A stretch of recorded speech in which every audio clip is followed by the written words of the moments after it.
you will consume less, which is what everybody is trying to talk about it like a philosophy. You didn't get the philosophy, so the virus is doing it to you, you're consuming less. It's great. So lifestyles being disrupted, I have no sympathy for that. Life being disrupted, that needs to be handled compassionately. Thank you very much, Sadhguru. Very useful and fascinating insights I'm sorry if I'm very abrasive to have I, this conversation. Thank you. well, the bottom line is life has to be preserved. You are absolutely right. And Absolutely. everything, the materialistic world, which you've very eloquently described, is something that we all need to look at. So our next, we've just arrived at the next destination, which is Harbour Swaran Singh. So Professor Swaranpreet Singh Namaskaram. Swaran is a great friend again, but he is a renowned professor in psychiatry all over the world. He is professor of social and community psychiatry at Warwick Medical School. He is director of Centre for Mental Health and Wellbeing Research at his university and associate medical director at a local NHS trust. He is director of NIHR Warwick, India, Canada Group for Improving Psychosis Outcomes at the National Institute of Health Research and an adjunct professor at the Faculty of Medicine in Denmark. For a long time, nearly 6 years, he was the Commissioner for Equality and Health Rights Commission mandated by the UK Parliament.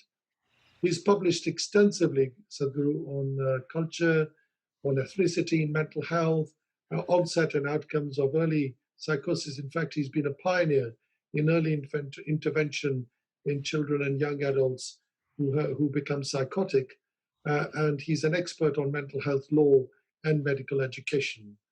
So he's, I can tell you this because he told me this. Swaran is, of course, a serious academic, but he also believes in the virtues of spirituality, he tells me. So we're all in good company. Swaran. Don't throw a Patiala at me, huh? I'm not from Punjab, I'm from Kashmir. So Oh, okay. you're in safe hands. I'm the one from Patiala. Yeah, he's from Patiala. Sadhguru, I know you've spoken about science and spirituality, and we are in a very fortunate time when we can study the living brain. You know, we can see, neuroscience has shown us through imaging the profound impact that spiritual practice like meditation has on the brain structure and function.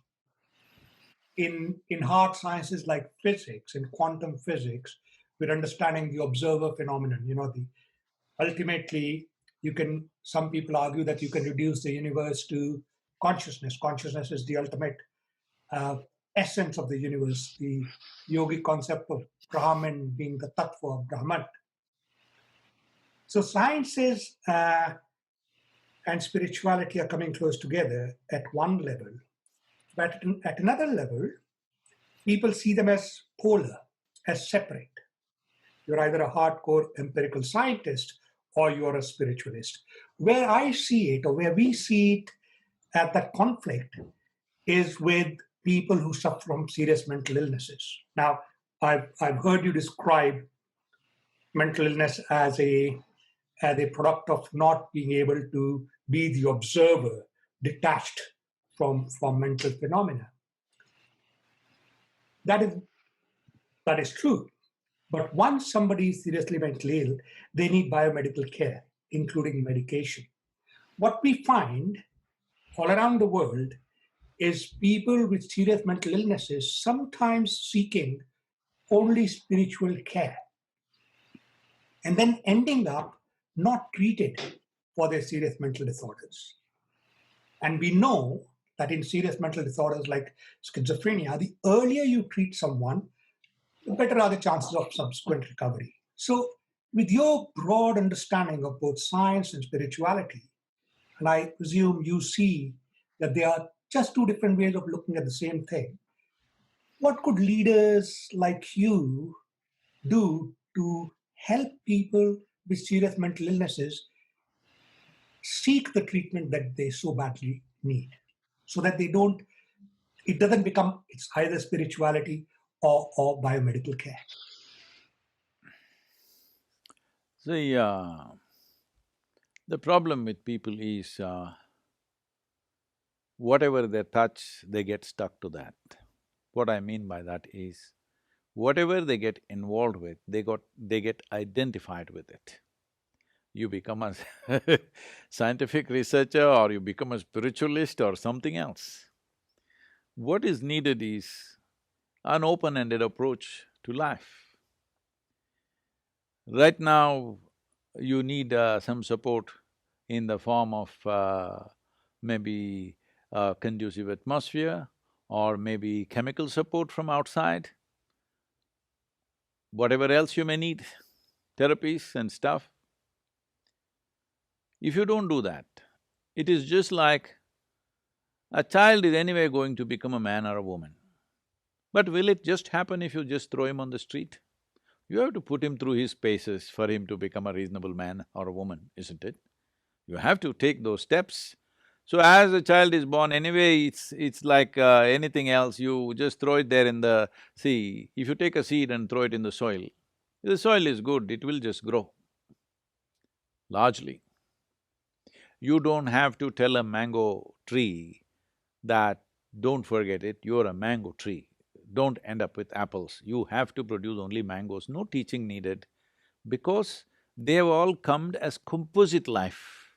All other creatures have come as composite life within the two lines that nature has drawn for them. So there is not much risk of them going off. A tiger is born, you don't have to teach him how to be a tiger. If he just gets to eat well, he will become a tiger. He has no such confusions. Will I be a good tiger or not? Will I end up as a house cat? Will I grow up as a tiger? No such insecurities. But a human being has come unformed. And this being unformed is not a curse. It is the most fantastic thing that you can determine the nature of your growth and your form. What form you want to take is determined by you. But most people are allowing this form to happen by society around you and influences around you to tinker you into some form. Instead of human consciousness determining the shape of the society in which we live, the society in which we live is right now determining the shape of the human consciousness, which is the fundamental flaw in the way we are conducting ourselves. Having said that, when it comes to an ailment first needs compassion, mental ailment especially, it needs compassion because as I think the doctor mentioned that you can't take a blood test and say, okay, you're mentally ill.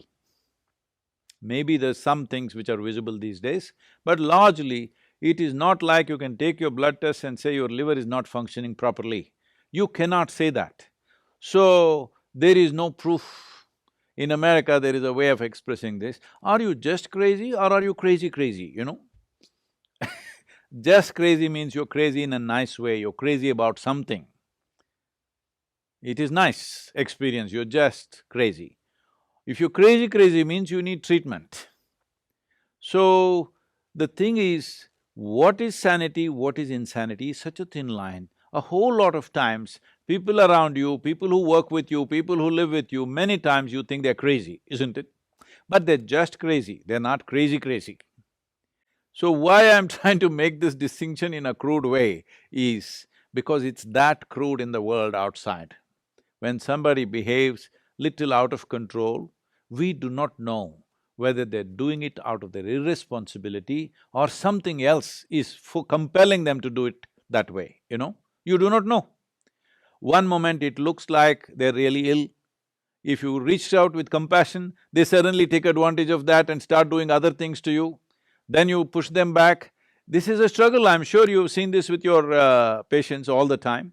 You cannot really make out absolutely when are they really sick, when are they making it up, when are they playing it to their advantage, you know? You cannot make a distinction. With physiological ailments, you can clearly say, this is it, this is what is happening. Even if the person pretends to be pain, the doctor will say, no, he doesn't have enough pain, his threshold may be low, he's just acting up, whatever, because it's all indicative, largely. But mental suffering is not like that. We do not know exactly what's happening because it's a complex mechanism like that.